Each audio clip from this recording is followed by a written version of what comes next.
Hi there, and welcome to day 5 of our Christmas stories. I hope you've had a good day. Today, our story reminds me of my time in academy. I lived in the dorm, and this didn't happen to me, but it just kind of brought back memories. So, anyways, I hope you enjoy the story. It's called An Accidental Christmas in the Dorm. It had seemed a super idea in May. Sally's eyes had sparkled when she told Jenny how much fun it was boarding at Academy. It had seemed great in August, getting settled in the dorm room with her best friend, even telling Dad, Mom, and Darren goodbye when they started their long trip home hadn't been so bad. After all, she'd be home for Christmas. But on December 24, Jenny stared out at pelting, imprisoning snow. Why had she wanted to come to boarding academy?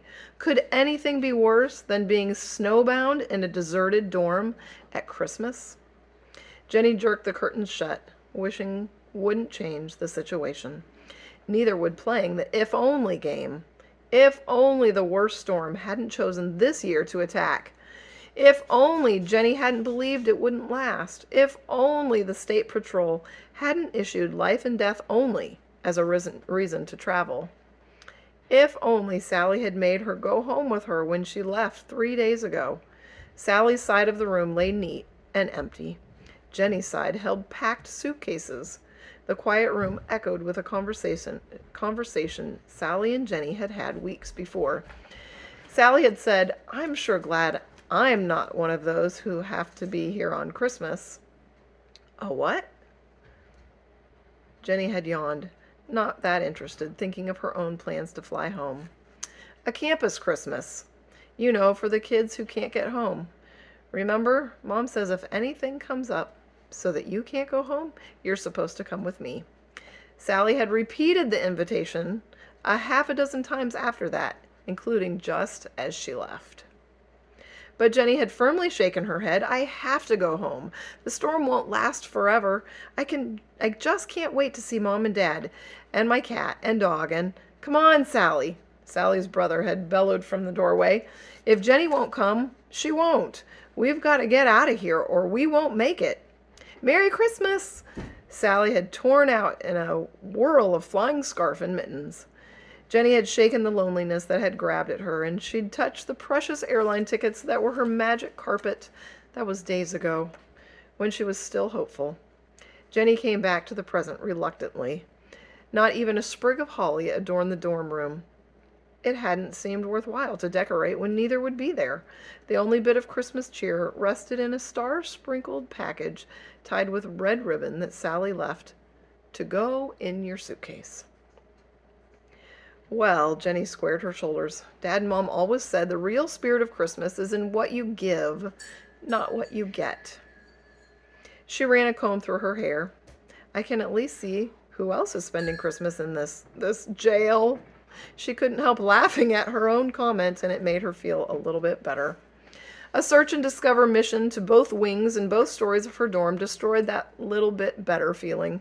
"I can't believe I'm the only person in this dorm," she complained. Yet her knocks on door after door went unanswered, and many of the rooms stood empty with the doors open. Finally, she found a room with a light on. "Hello?" She tapped on the partly open door. "Anyone home?" "I wish," came the response from within. Jenny pushed the door open wide. "Felice?" Yes, the small Mexican-American looked even more forlorn than Jenny felt. Tears smudged her face, and her thick, dark hair cried out for a brush. I thought you were flying home," Jenny stammered. She didn't know the exchange student well, but some of her own disappointment vanished in concern for Felice. I, too, thought so. The dark eyes filled again, and Jenny remembered hearing that the other girl had been so homesick the first few months that the school thought they might have to send her back to Mexico. Jenny also saw how cold Felice looked. The pretty clothes that she had brought with her just weren't warm enough for this climate.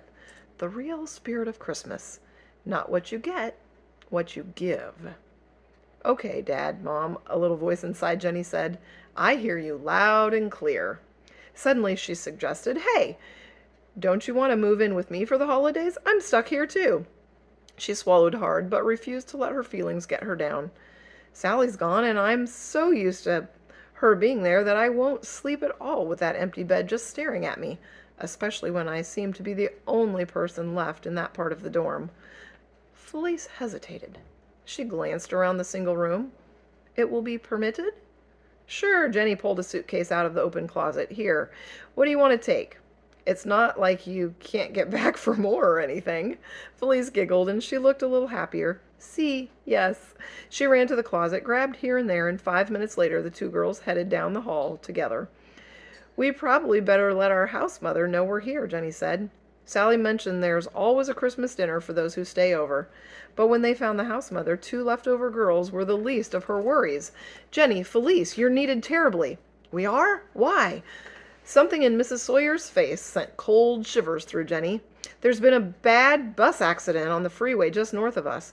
The state patrol called and asked if we could house the people here." Deep worry lines crisscrossed Mrs. Sawyer's face. "Can you help?" Jenny shuddered. What a way to spend Christmas Eve. "We'll help," she managed to get out. Felice nodded. "Caring for sick ones, I know. In my country there are many sick." Her dark eyes looked almost black. "Dios, God, will help." Something in her new friend's face quieted Jenny more than all her own prayers could have done. The trust and knowledge that Dios, God, was there strengthened her to work beside Mrs. Sawyer and the campus doctor. None of the bus passengers had been seriously hurt, but more than a dozen required patching and a few needed stitches. Mrs. Sawyer asked Jenny, "Will you help the little ones?" She pointed to three of the small ones whose mother was receiving treatment. Jenny crossed to the children. She had made her voice low and serious. "I know where to find some delicious cookies. Who wants to help me?" Faces brightened like sun on snow. "I do," the oldest one said. Me too," the others echoed. "Okay, come with me then." Jenny led them to the dorm kitchen, rummaged in the big cupboards, and found a well-filled cookie jar. She gave each child an enormous cookie, then said, "You know, I bet we're going to spend Christmas right here." "Really?" 6 round eyes stared from crumb-covered faces. Sure, a dozen exciting ideas ran through her brain. But Christmas is at our house," the youngest boy protested. Jenny dropped to one knee. "The true Christmas is everywhere, not just in our houses," she promised. "That's right," Mrs. Sawyer agreed from the doorway. Some of the worry lines had vanished. "How about our working together and seeing if we can't have the best Christmas ever right here?" The next hours raced by. Felice and Jenny made up beds and helped get their bus guests settled. Those not too shaken followed Mrs. Sawyer to the big kitchen. The cook had left everything ready before going to her daughters. Now willing hands prepared food so no one would go to bed hungry. Jenny, Felice, and the few students from other dorms re-tagged gifts donated by the bus guests. No one would be going anywhere on Christmas Day. The roast intended for left-behind students became the main dish. The pantry produced yummies for all. After the gift-giving, Jenny and Felice had a rousing carol sing, then an I remember time of Christmas memory sharing. Best of all, the college chaplain struggled in on snowshoes and gave a Christmas night message of Jesus' birth and the wonderful gift that he offered to all who would accept it, and him. "I'll never forget this," the children's mother told the girls. "I thank God that you were here. We needed you so much." Jenny looked at Felice, who wore the warm sweater Sally had left Jenny as a gift. "We're glad too," Jenny said, and she really did mean it. Ah, what a nice story. I just love it. All right, I'll see you next week. No, not next week. I'll see you tomorrow for another story.